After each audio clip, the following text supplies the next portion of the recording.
গুগলে যখন আমরা তাপমাত্রা চেক করি তখন দেখি তাপমাত্রা যদি হয় 37 ডিগ্রি সেলসিয়াস, তাহলে ফিলস লাইক হয় 40 ডিগ্রি সেলসিয়াস।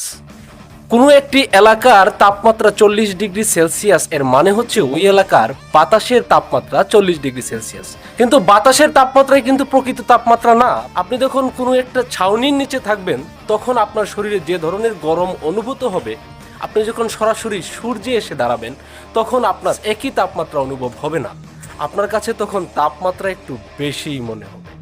ব্রিটেনের আবহাওয়া অধিদপ্তর বলছে ফিলস লাইক তাপমাত্রা পরিমাপের ক্ষেত্রে প্রথমে ওই এলাকার আবহাওয়ার পূর্বাভাস, ওই এলাকার আর্দ্রতা ঠিক কতটুকু এবং ওই এলাকার বাতাসের গতিবেগের উপর ফিলস লাইক টেম্পারেচারটা নির্ভর করে। তাই আমাদের যখন 36 ডিগ্রি সেলসিয়াস তাপমাত্রাও থাকে তখন আমরা রোদের মধ্যে যখন যাই আমাদের অনেক বেশি তাপমাত্রা ফিল হয়।